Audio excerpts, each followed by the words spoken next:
Saludos cordiales, amados hermanos, tengan todos ustedes muy buenas noches. Es la medianoche, 4 minutos ya para la madrugada del día domingo. Que Dios les bendiga a todos y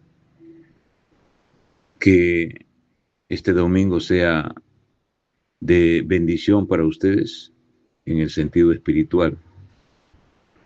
El tema de esta semana eh, lo he titulado El aumento de la maldad al final de los tiempos. El aumento de la maldad al final de los tiempos. Eh, de acuerdo a las profecías escritas en la palabra del Señor, estamos en un tiempo de, de este, en un tiempo final, se podría decir. Eh, las cosas del Señor están codificadas y muchas veces lo que está sucediendo con Israel se están cumpliéndose en las profecías y para nosotros es un reloj orientador que nos permite calcular los tiempos, cómo va avanzando y uno de los unas de las señales o dos se podría decir las señales que siempre se están eh, percibiendo de una manera muy objetiva, muy clara, es la apostasía, ¿no? La apostasía. Y luego se está propagándose de una manera muy vertiginosa la maldad en el pensamiento del hombre. Miren ustedes abren prenden su televisor y todas las mañanas nos dan la bienvenida solamente de noticias negativas de asalto, de guerras, de violencia, violaciones, de tiroteos, de homicidios, etcétera, etcétera. Entonces la maldad hoy en día es un medio en que las empresas, especialmente los medios de comunicación, publican, incentivan y hacen apología de ello para que puedan, eh, para que puedan sustentarse como empresa, ¿no? Y lo toman de una manera normal, diciendo pues que el ciudadano tiene que enterarse de lo que está sucediendo en en el lugar donde vive, en su país y en el mundo entero, ¿no? Esa es una justificativa. Pero se ve también que sí hay un incremento gigante, vertiginoso, acerca de la maldad. ¿Qué sería la maldad desde el punto de vista bíblico? Sería el pecado moral, que es cualquier falta de conformidad con la ley moral de Dios, ¿no? Y es la causa de la existencia de la maldad física o natural. Cuando, eh, cuando se habla de la maldad física o natural, se está hablando también de la maldad relacionado por una consecuencia que le recayó también a la tierra. La maldad moral entró en el mundo con la desobediencia de Adán y Eva. Ellos desobedecieron, el paraíso se apartó de ellos, el huerto de Edén conocido se apartó de ellos. Y el Señor le dio carta de divorcio, ¿no? A Adán, separó del paraíso y, y por causa de ello, la tierra también fue maldecida. Muy bien. En Mateo eh, capítulo 24, versículos 12-13, dice, y a causa del aumento de la maldad, se enfriará el amor de muchos, pero, pero el que persevere hasta el fin será salvo. Entonces, nosotros vivimos en medio de este mundo pagano, vivimos en medio de este mundo de, de constantes perversidades.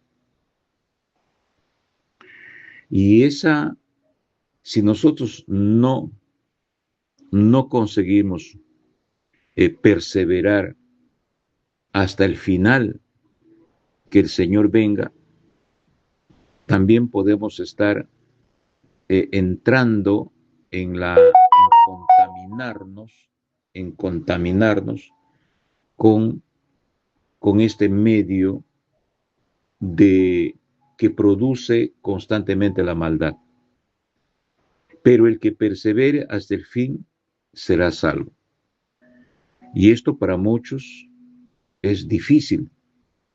¿Por qué? Porque no están en una constante de servir al Señor.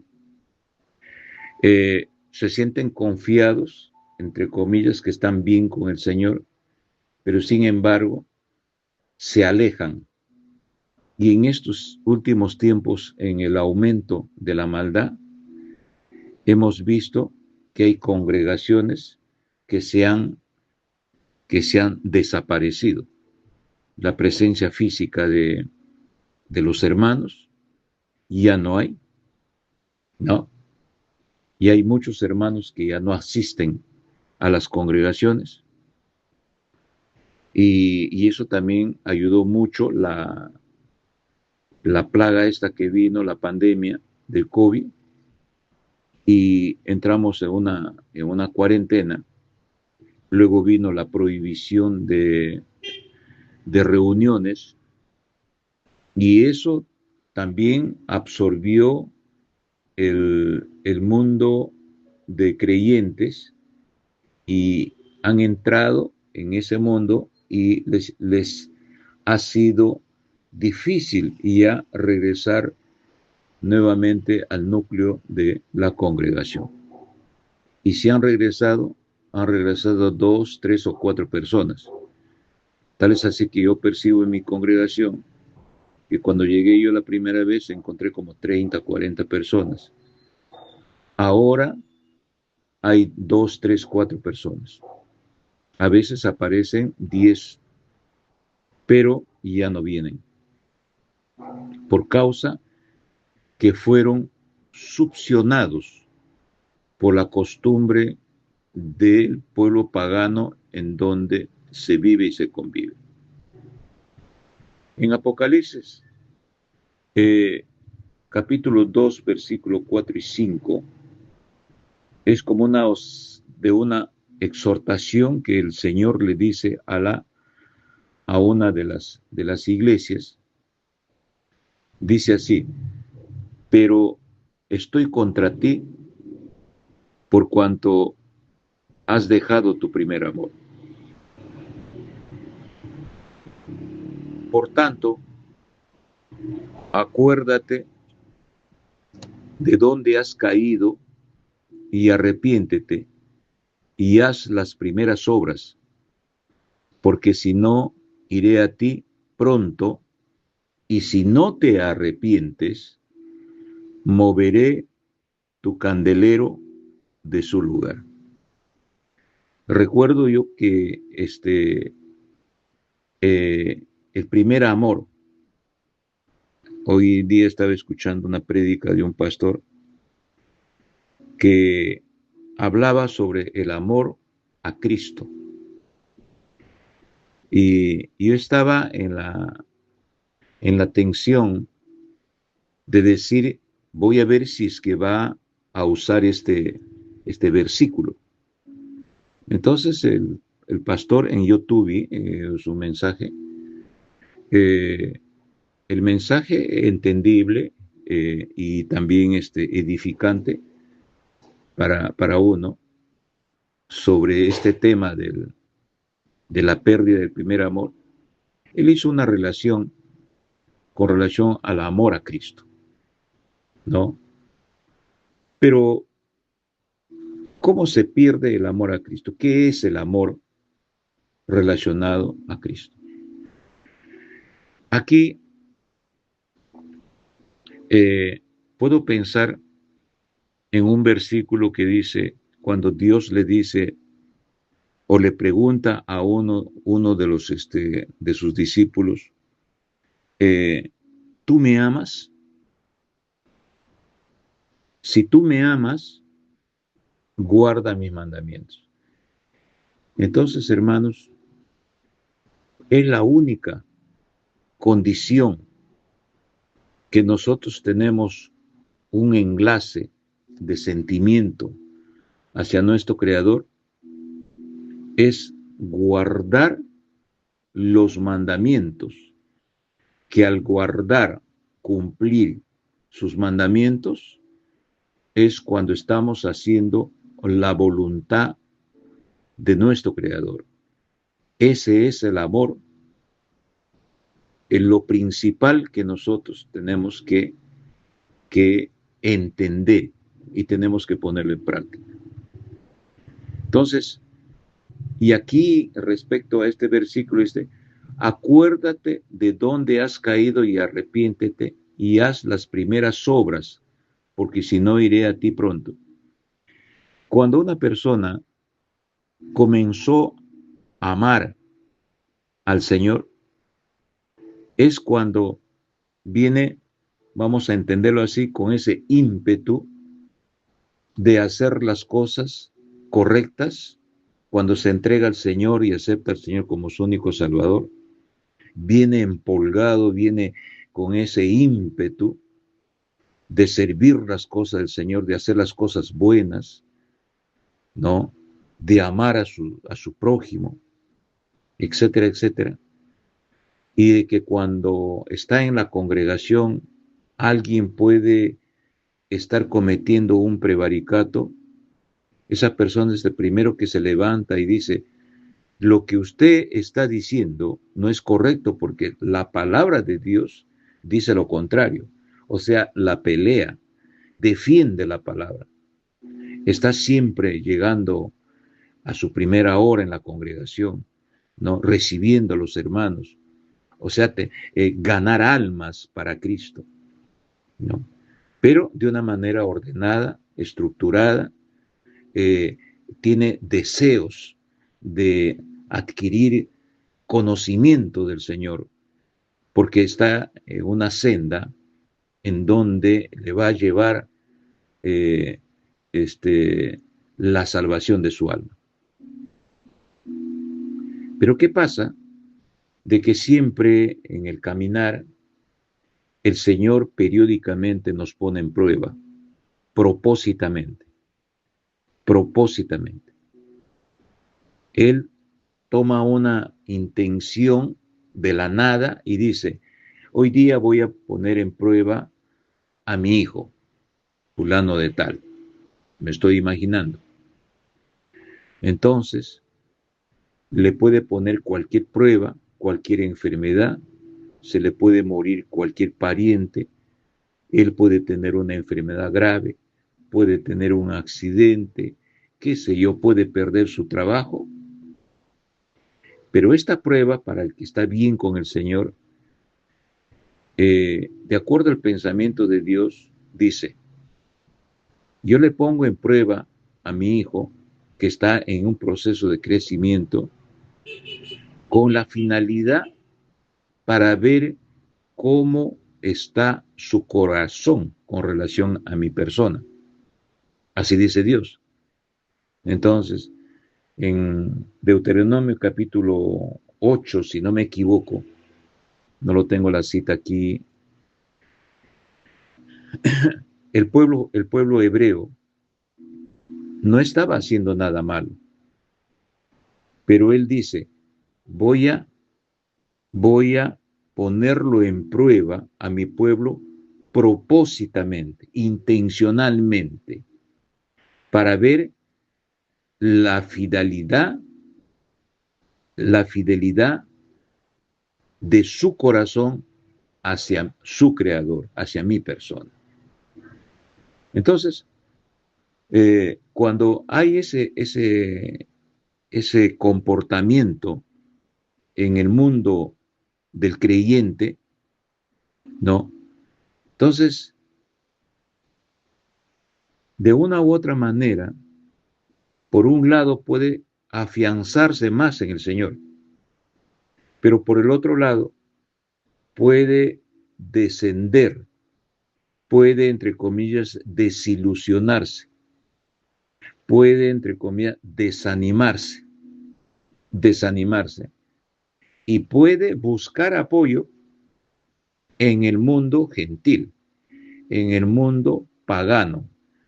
Y el mundo le dice, mira, como ahí no tienes, yo te puedo ayudar. Entonces, él hace una evaluación y dice, estando en la congregación, nadie me ha ayudado. Estando en la congregación, nadie ha colaborado conmigo.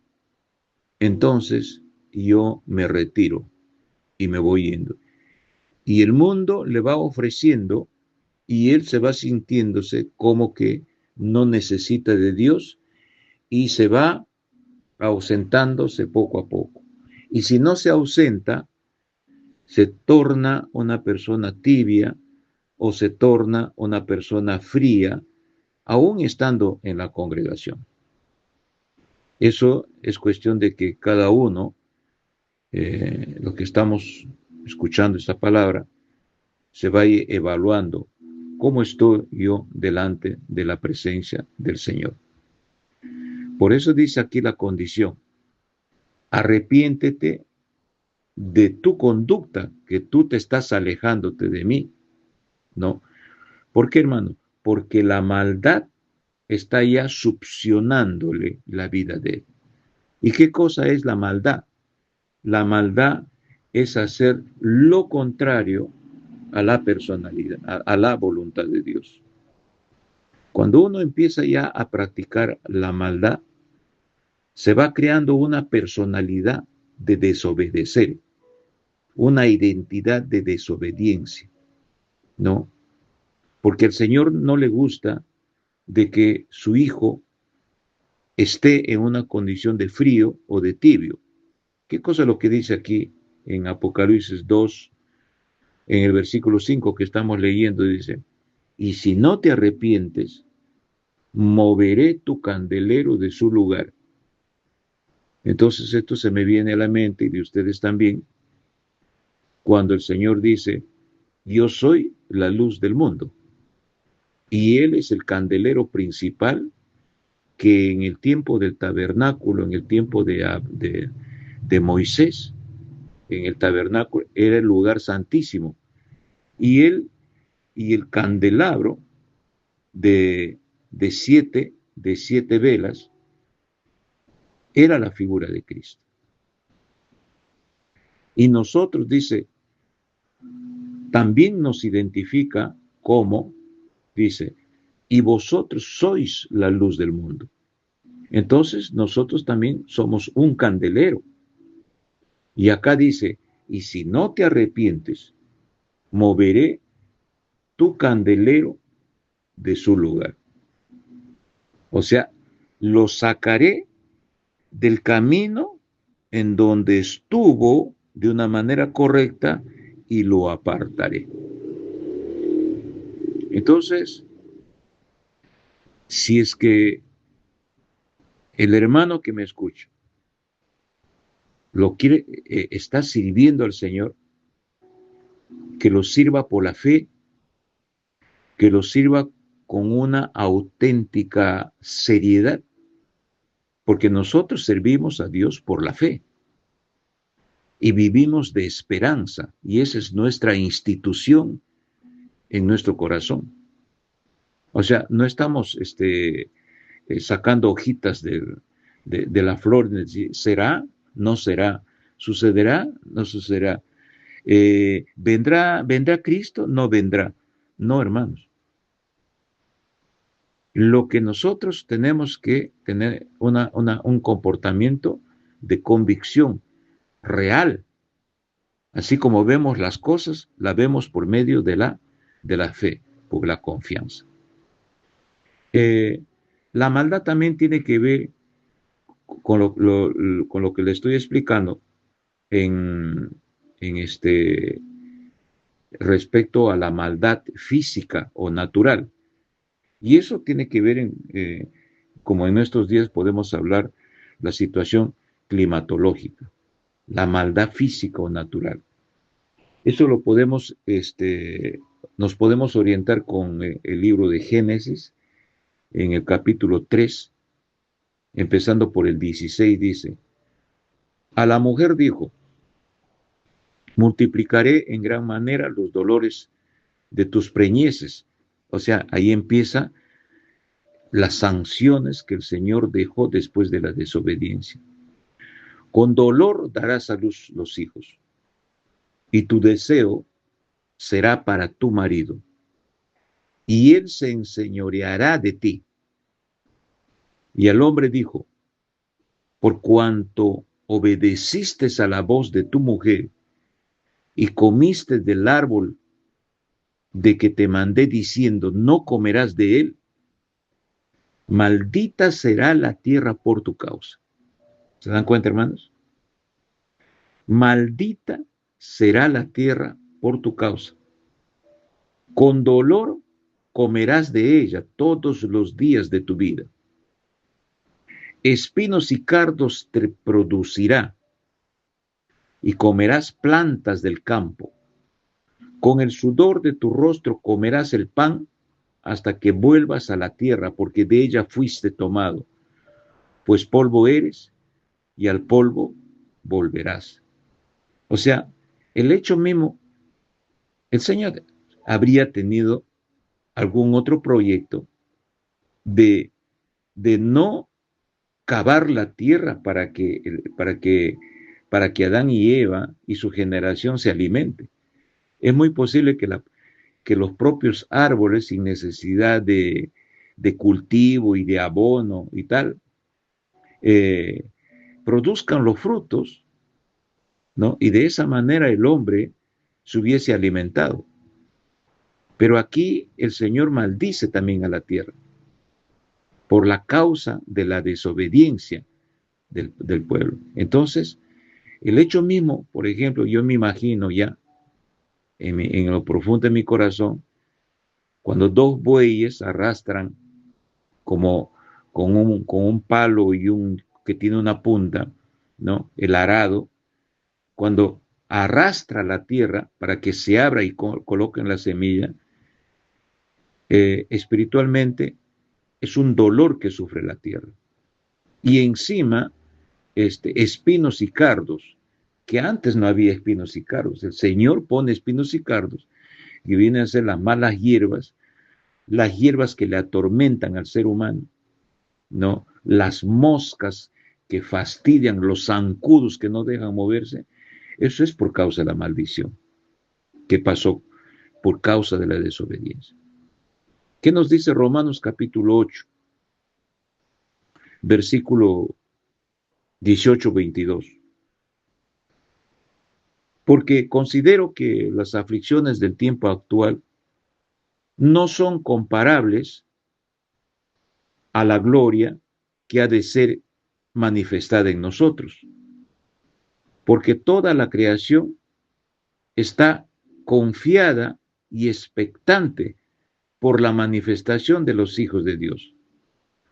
Porque la creación fue sometida a lo que es vano, no por su propia voluntad, sino por causa del que la sometió, en la esperanza de que también la creación misma será libertada de la esclavitud de corrupción a la libertad gloriosa de los hijos de Dios. Porque sabemos que todas las criaturas gimen y sufren dolores de parto hasta hoy. Y no solo ellas, sino también nosotros que tenemos las primicias del Espíritu. Gemimos dentro de nosotros mismos y aguardamos la adopción para la redención de nuestros cuerpos. Entonces, todo esto lo que sucede, hermano, es por la semilla de la maldad que fue por causa de la desobediencia de Adán y Eva. Y esto de aquí se ha ido propagando de tal manera, hacemos un ejemplo paralelo, ¿Cómo habrá sido tanto el comportamiento, viene este término ya usado para nosotros, sodómico y gomórrico, en el tiempo de los primeros patriarcas, terminando con Noé?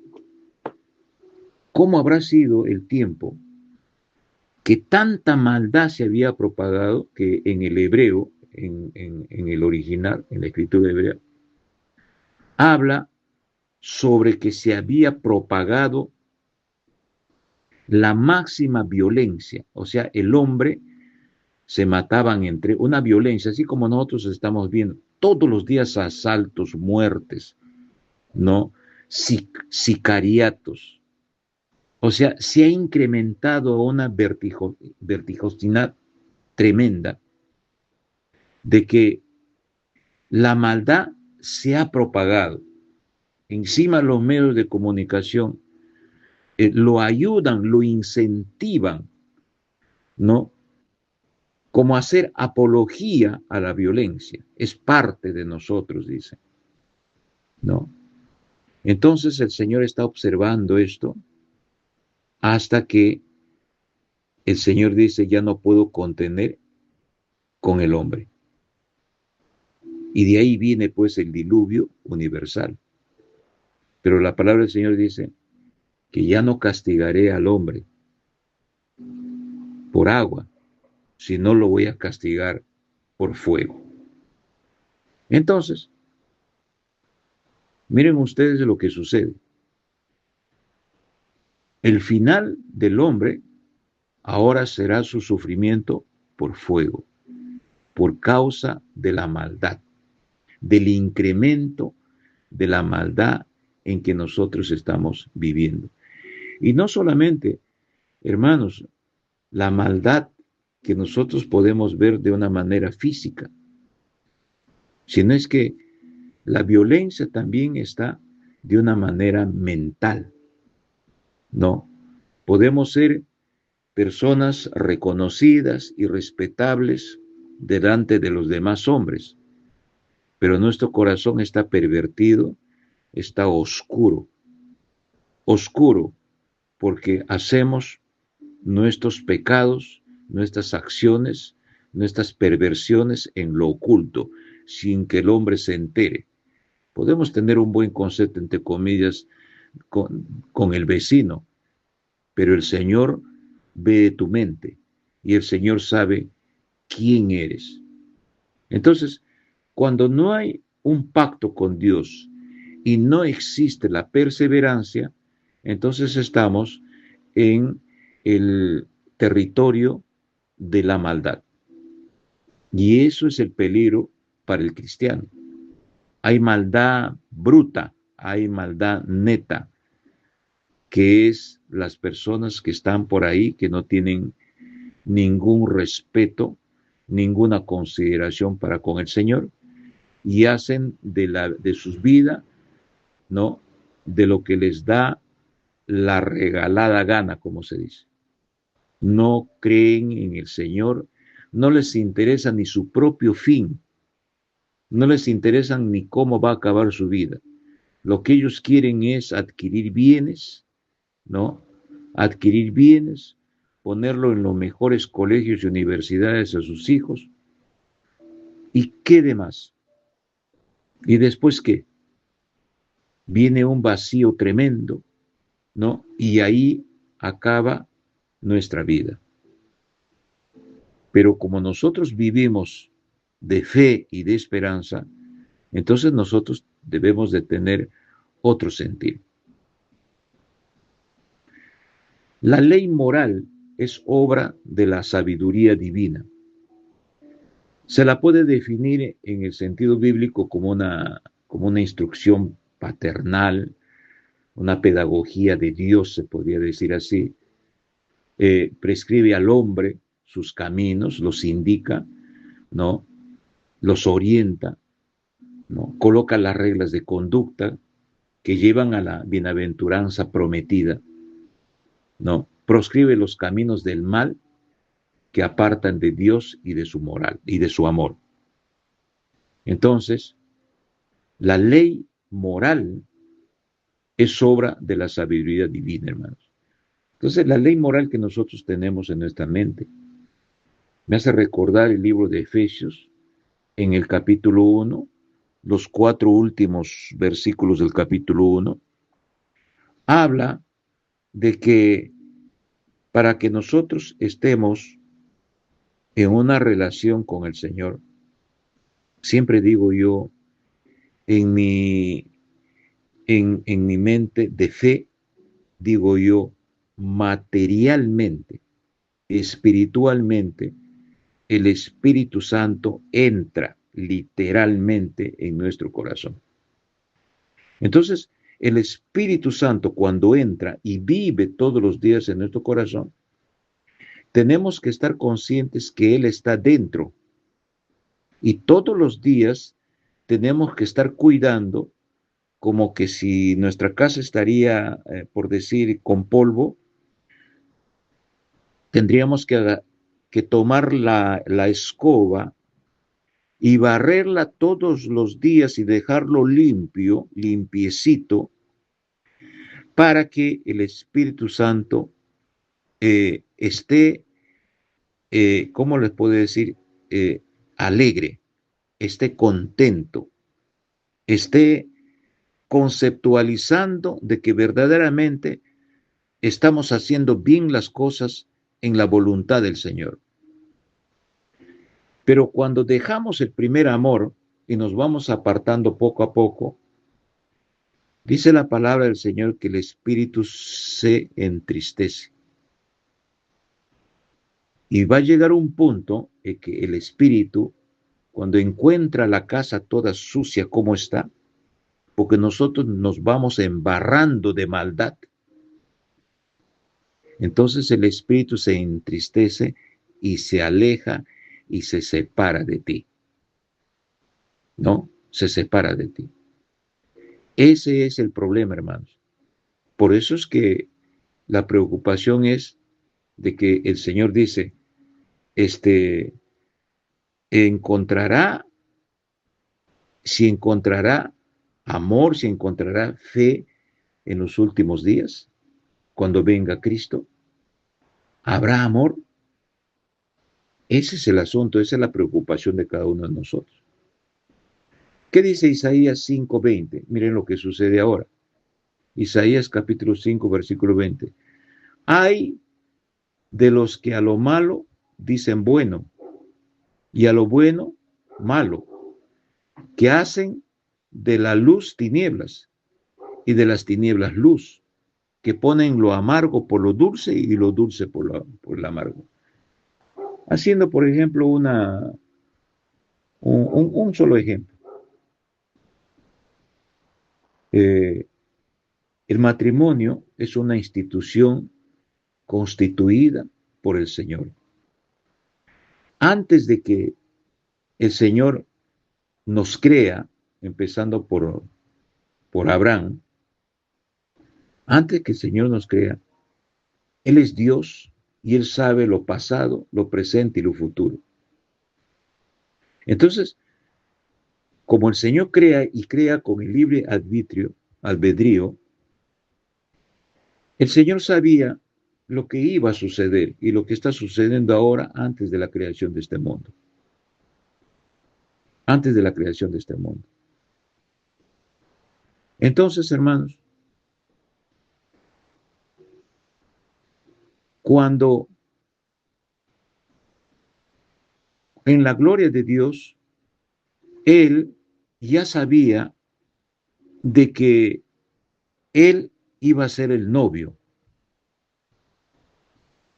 y la novia iba a ser la congregación. Y también sabía de que debería de haber un matrimonio arriba en la gloria del Señor. Y eso nosotros les conocemos como las bodas del Cordero. Él sabía. Entonces, eso viene del Señor. Entonces, ese instinto natural, como sombra, que somos nosotros, el cuerpo está allá, nosotros somos sombras, entonces nos viene también unirnos en matrimonio, delante de Dios y delante de los hombres. Entonces, ¿qué pasa? De que antes era bueno casarse, pero ahora no, ahora no. Ahora tú tienes la libertad de convivir. O sea, te miras a una semana, 2, 3 semanas y ya están conviviendo, ya están viviendo dos personas juntas, ¿no? ¿Por qué? Porque toda la ciudadela, toda la ciudad en que nosotros vivimos, la mayoría está conviviendo. Porque es más fácil, dicen, de repente peleamos, no nos entendemos, agarramos nuestras cosas y nos vamos. Entonces, en la ciudad donde yo vivo, qué sé yo, el 80% son convivientes, pero no son casados. Y según la ley, ya la convivencia lo han hecho como ley, como correcto, como verdadero. Eso permite decir, carambas, la ley no me impide, entonces yo puedo convivir. Y encima tengo los mismos derechos como que si estaría casado. Entonces, a lo malo le dicen bueno y a lo bueno le dicen malo. Entonces, casarse ya ahora es una utopía, es una burla, ¿no? Estás de saco largo, estás ahí, no te dan permiso, estás controlado, ¿no? Entonces, para estar bien con la mentalidad burlesca de la gente, entonces yo también entro en la misma onda y no me caso. Empiezo a convivir. Entonces a las tinieblas yo le llamo luz. Y a la luz que era antes le llamo tinieblas. Eso es un ejemplo nomás para ver cómo está este mundo.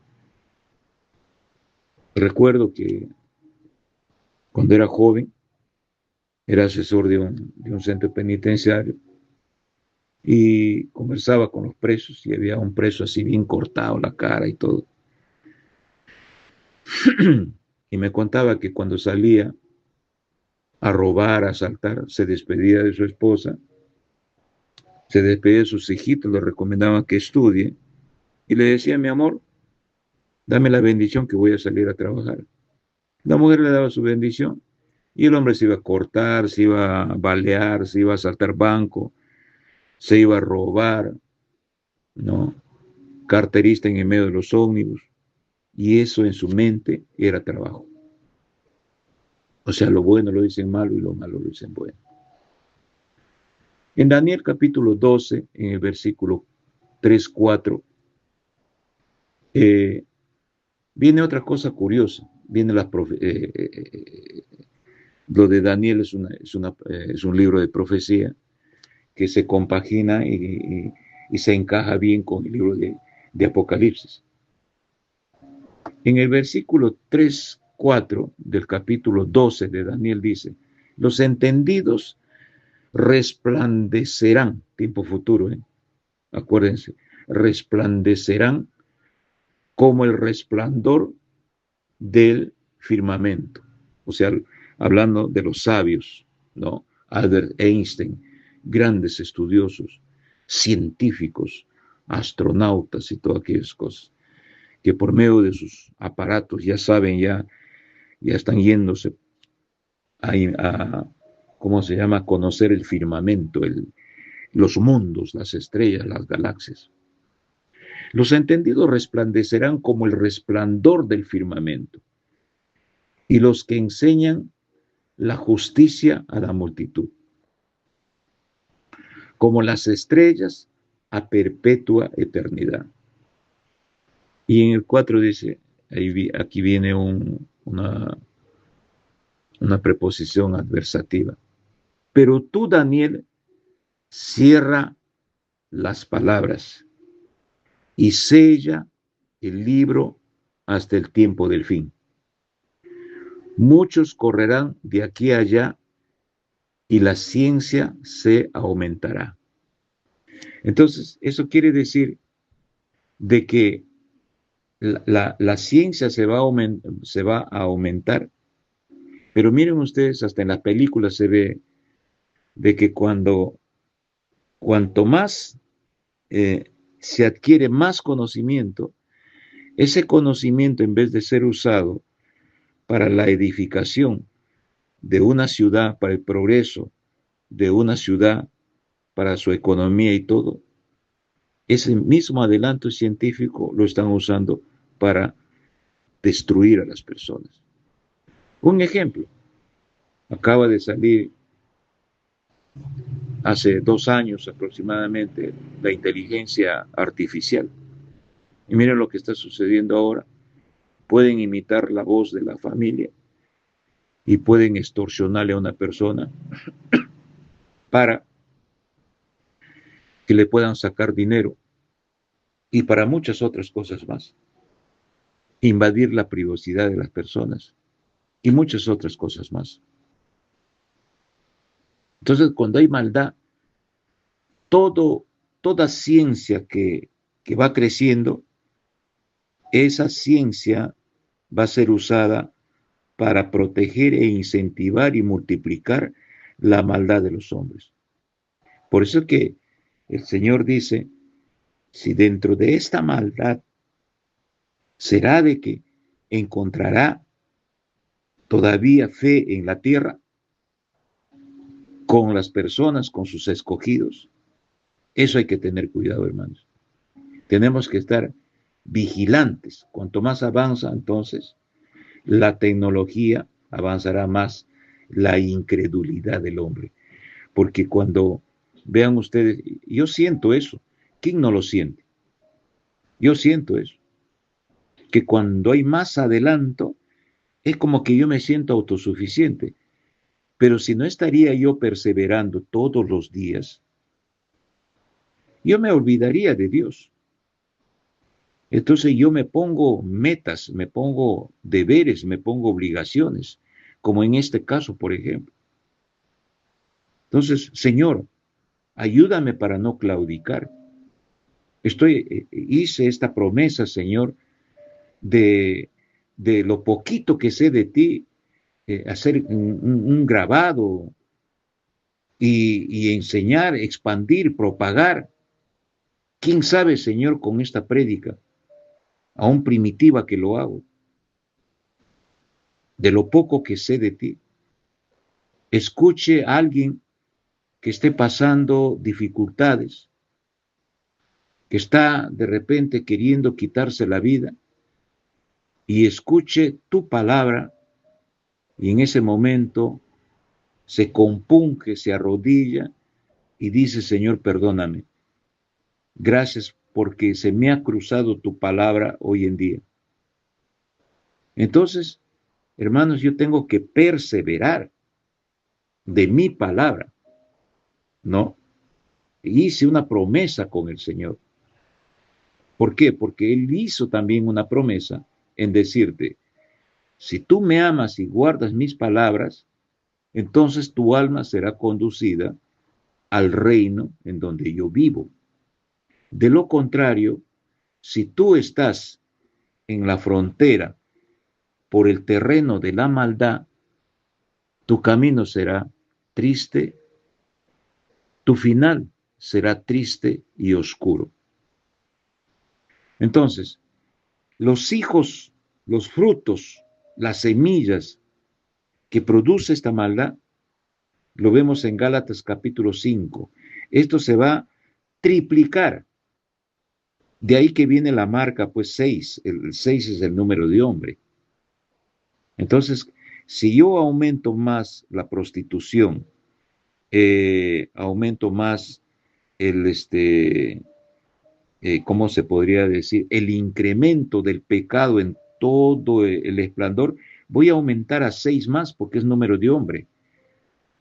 Y yo mismo lo estoy creando, lo estoy inventando, lo estoy practicando. Es mi número, el número de hombre es el 6, el 7 es el Señor. No puede pasar más allá el hombre. Entonces, persisto yo, ya desfiguro la sociedad en donde yo vivo, ya pervierto todo, hasta que el Señor ya llegó al 666 mi pecado. No es la marca que voy a llevar en la muñeca o en la frente. Espiritualmente puede decir de la frente, es lo primero que yo veo en una persona que se me va acercando es su rostro, su frente, lo principal. Ahí se ve su tristeza, cómo frunce las cejas y todo eso. Ahí le voy a ver en el corazón decir, ¿quién es este hombre? Este hombre, su corazón está lleno de maldad. ¿Por qué? Porque tiene una marca en la frente, tiene una marca en su conducta, en su diario, en su quehacer diario, ¿no? Gálatas, ¿qué dice? 5. Los frutos de la maldad. Miren ustedes los frutos de la maldad. Porque las obras de la carne son bien conocidas, las cuales son lo que estaba hablando: la fornicación, la impureza, la disolución, la idolatría, y la idolatría con ídolos, y no solamente con ídolos, idolatrar al hijo, idolatrar al marido, idolatrar a la ropa de marca, idolatrar al trabajo, tanto que se idolatra, no se tiene tiempo para servir al Señor. Está todo ocupado. Idolatrar a la familia, idolatrar al viaje, paro viajando, nunca aparezco yo a la congregación. Le doy prioridad a todo ello, eso es una idolatría. La otra, brujería, enemistad, contiendas. Hay personas que les gusta, disfrutan tener enemigos, crean enemistad, cultivan enemistad a cada paso que avanzan, ¿no? En cada pasillo que caminan, van dejando enemistad con las personas. Envidia, ira, contumacia, divisiones, sectarismos, rencor, homicidio, borrachera, orgías y cualquier cosa semejante a estas.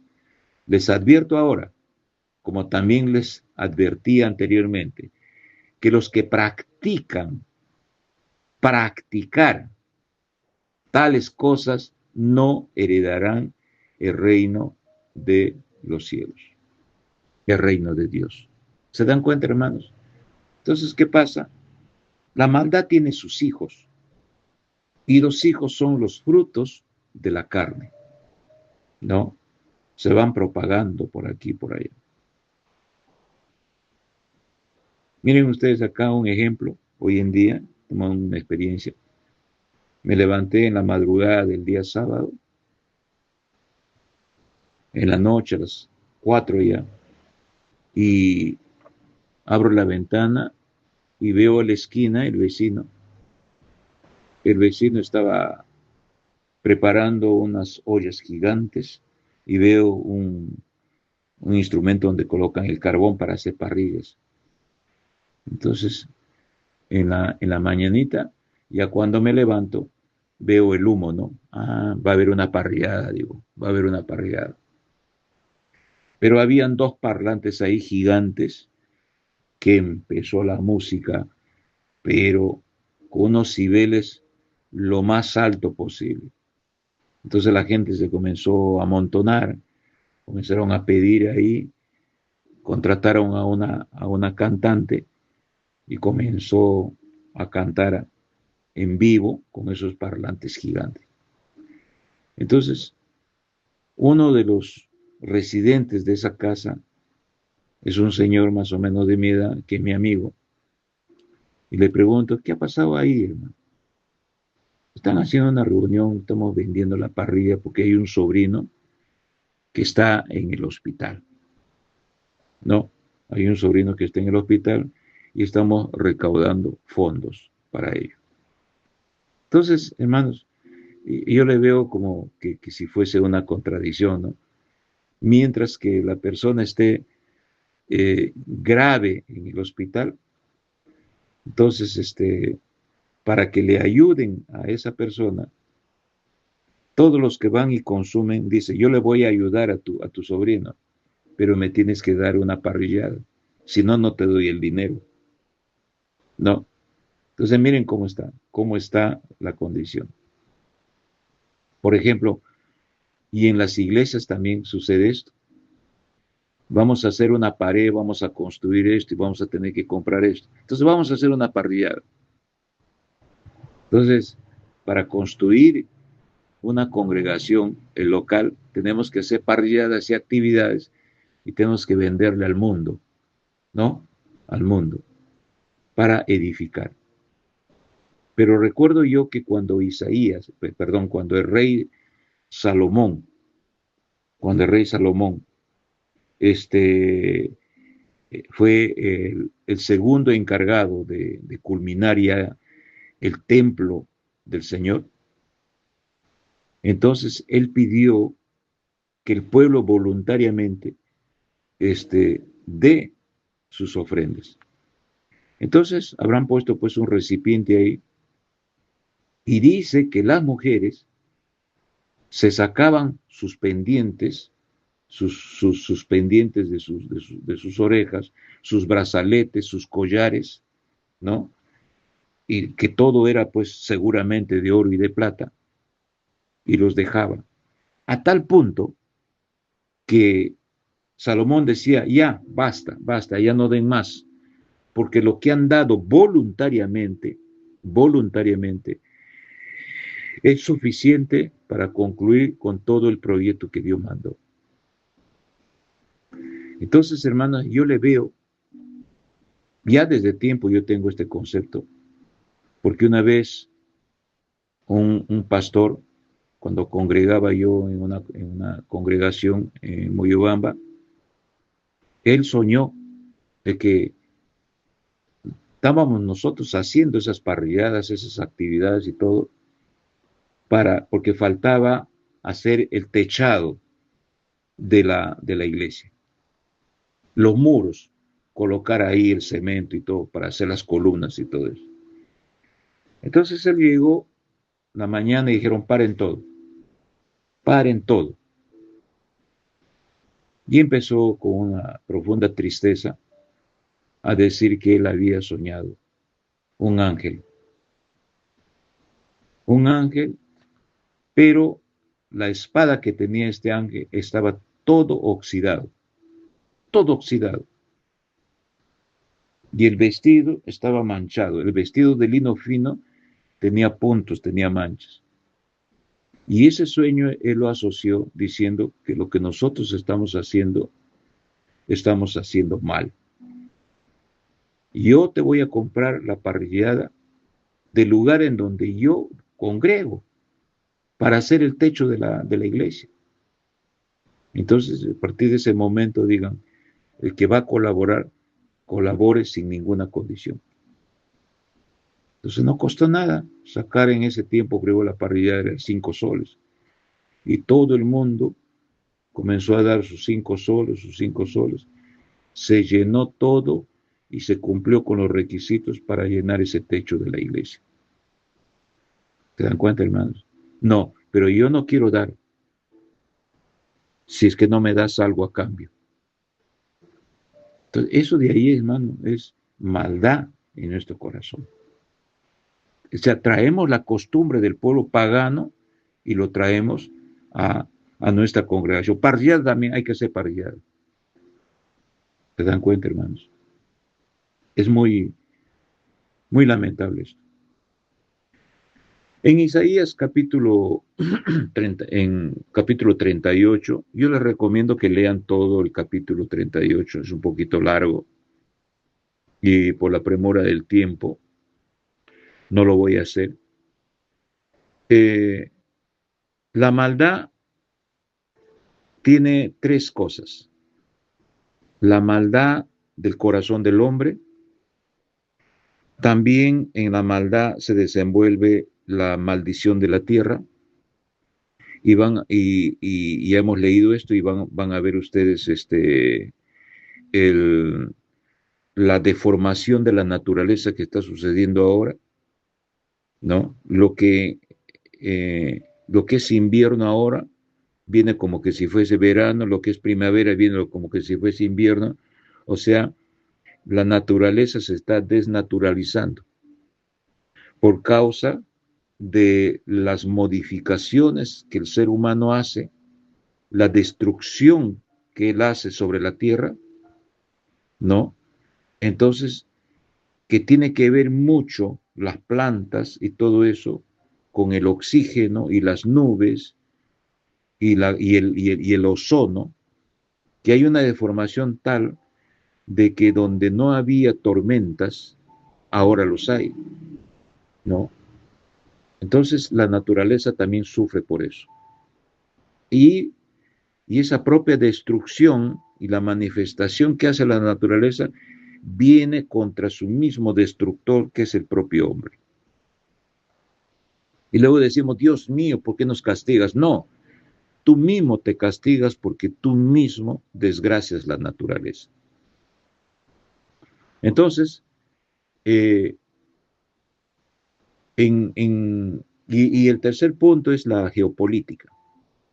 La maldad está acompañada siempre con las guerras. Según una estadística de una institución que estudia este ramo, no recuerdo el nombre en estos momentos, dice que nosotros tenemos una existencia, comenzando de Adán, tenemos una existencia de 6.000 años. Pero yo pienso que puede ser que antes del diluvio universal, si Matusalén vivió casi 1.000 años, Adán también casi 1.000 años, podemos pensar que fuera pues eh, que fuese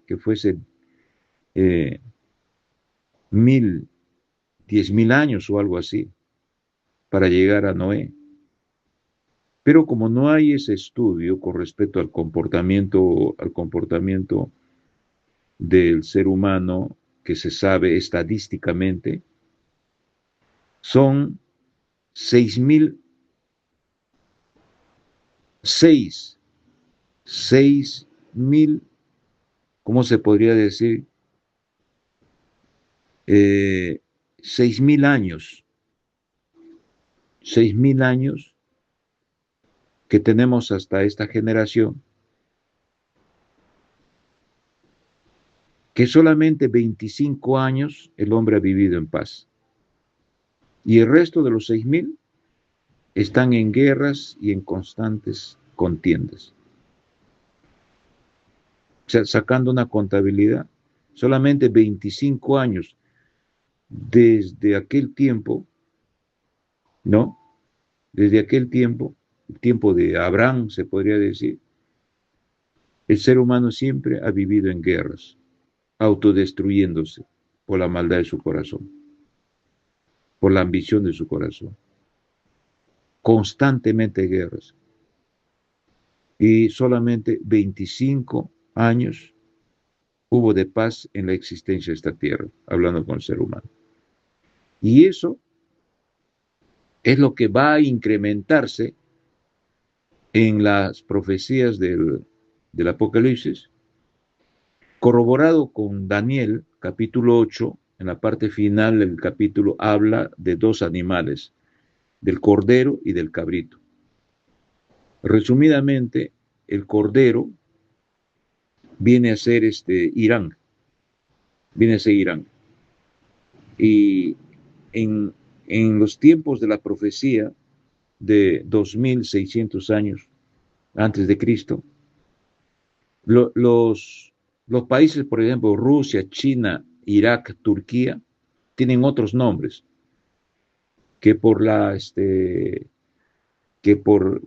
científicamente, ya por el adelanto técnico, se ubica satelitalmente todo, de que tal nombre que estaba definido en el Antiguo Testamento, ya se sabe qué país es lo de ahora. Por eso es de que en Daniel capítulo 8, que les estoy diciendo, el Cordero está hablando de la localización y habla de los medo-persas. Y los medo-persas vienen a ser hoy en día, sin lugar, sin duda, a equivocaros, sin nada, es Irán.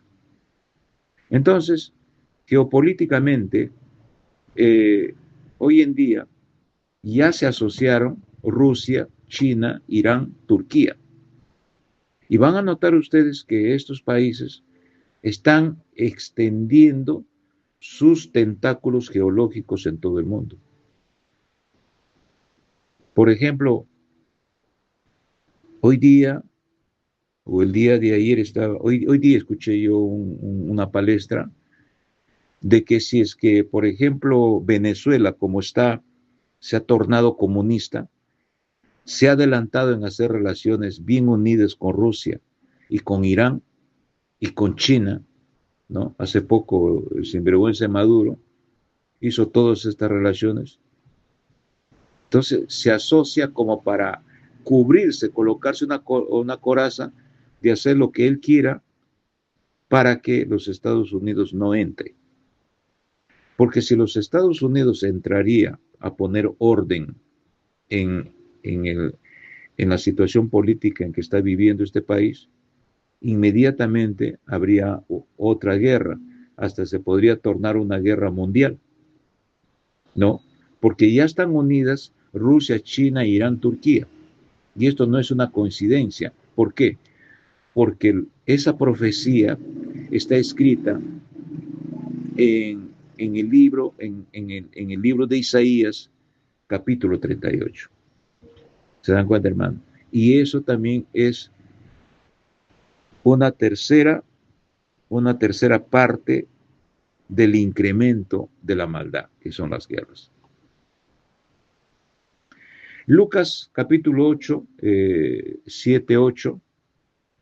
Lucas capítulo 8, versículos 7, 8 dice, y Dios nos hará justicia, en especial a sus escogidos que lo invocan día y noche, siendo paciente con ellos. Les digo que les hará justicia rápidamente, pero cuando venga el Hijo del Hombre, ¿encontrará fe en la tierra? Dios está dispuesto a hacer la justicia. Dios está dispuesto a castigar la maldad. Por eso es que hay justicia, ¿no? Para que el Señor ponga orden y que la maldad y que el delito o el pecado se aparte. Pero al mismo tiempo hay una pregunta, pero cuando venga el Hijo del Hombre, ¿encontrará fe en la tierra?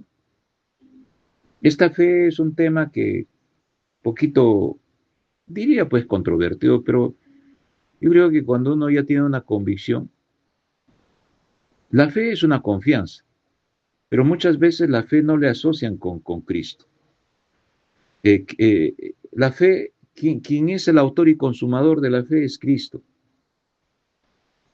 Pero cuando se le pregunta qué es la fe, como que se le independiza de Cristo. No. Entonces, la fe es Cristo. ¿Quién es la fe? Cristo. ¿Qué es la fe? La fe es Cristo, hermanos.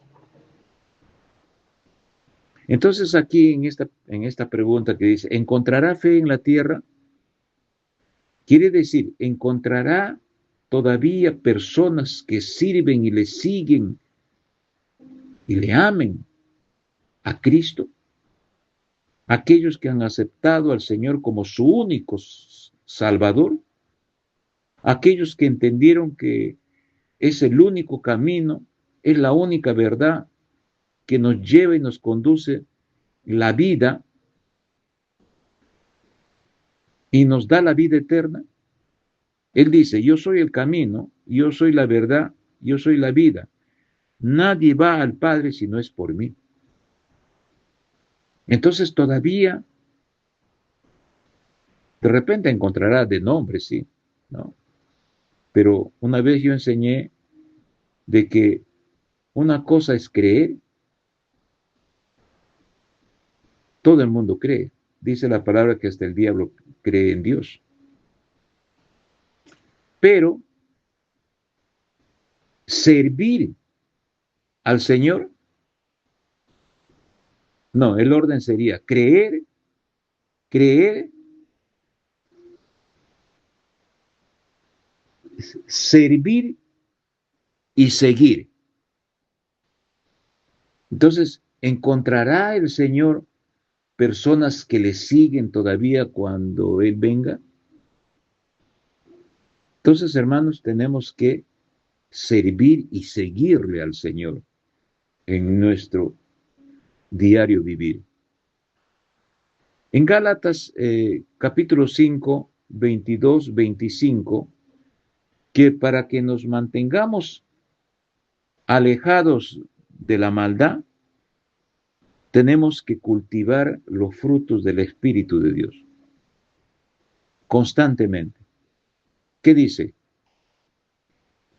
Gálatas 5, 22, 25, pero los frutos del Espíritu son amor, gozo, paz, paciencia, afabilidad, bondad, confianza, humildad, dominio de sí mismo, y contra tales cosas no hay ley. Si nosotros practicamos esto, hermano, la ley no nos cae, porque la ley es para sancionar, ¿no? Pero si nosotros practicamos todas estas cosas, la ley está lejos de nosotros, porque no tenemos castigo en eso. Porque los que son de Cristo crucificaron su carne con todas sus penas y apetitos. Vivamos pues conforme al Espíritu y estemos de acuerdo con el Espíritu. Entonces, para concluir, hermanos, esta enseñanza, vamos a terminar con la lectura del libro de Mateos, capítulo 16, versículo 24 al 27. Luego Yeshua dijo a sus discípulos: el que desee venir en pos de mí, niéguese a sí mismo, tome su cruz y sígame. Entonces, hermanos, de esta manera, nosotros vamos a mantenernos fuera de la maldad, ni el incremento de la maldad. Ya sabemos ya, todo lo que es contrario a la voluntad de Dios, estamos alejados de la voluntad de Dios. Estamos apartados de lo que es bueno y estamos en una situación de peligro porque estamos practicando la maldad de lo que el Señor rechaza, ¿no? El que desee venir en pos de mí, niéguese a sí mismo, niegue usted a la carne, tome su cruz y sígame. Miren, piensen bien, hermanos, aquí, razonemos. Tome su cruz. Mayormente no enseñan esto en la congregación. Creen de que el hecho mismo que el Señor llevó nuestros pecados en la cruz, Él lo llevó en su cruz. Pero cuando tú te entregas al Señor y aceptas a Él como su único Salvador, tienes el libre albedrío de seguir adelante, de perseverar adelante, o tu libre albedrío también vas a tomar una decisión de retroceder. Si vas a seguir adelante, va a haber un desierto. Entonces tú vas a llevar tu responsabilidad de cuidado. Tú vas a llevar tu cruz, no te embarques en la cruz del Señor. Entonces hay dos tipos de cruz, la de Cristo y la tuya. Versículo 25. Porque el que desee salvar su alma, la perderá. Pero el que pierde su alma, por causa de mí, la encontrará. Porque, ¿qué provecho obtendría un hombre si ganara el mundo entero, pero perdiera su alma? ¿O qué podrá ofrecer un hombre por su alma? Porque el Hijo del Hombre habrá de venir en la gloria de su Padre con sus santos ángeles, y entonces recompensará a cada uno conforme a sus obras. No a las obras que estamos pensando, ¿no? Que yo le di al mendigo su propinita, que yo le di esto, que me porto bien, que no fumo, que no tomo. Son obras, hermanos, que tienen que ver con el mundo espiritual. Recompensará a cada uno conforme a sus obras. ¿Ya? Hasta las obras nacen del pensamiento. Amén, hermanos. Entonces, esto fue la enseñanza de esta semana, de que nos exhorta el Señor y tiene un condimento de decirnos, de prevenirnos para que la maldad no ingrese en nuestra forma de vivir, porque tenemos estas consecuencias.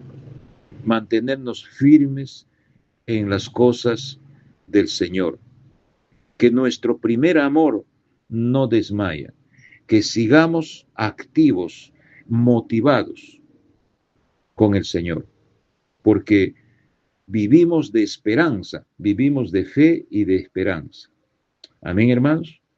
Que Dios les bendiga, y los que tienen familiares, si tienen la voluntad de expandir esta palabra, lo pueden compartir con los amigos que tienen en su WhatsApp. Que Dios les bendiga, amados hermanos, que tengan un agradable domingo y hasta la próxima semana, si la voluntad del Señor.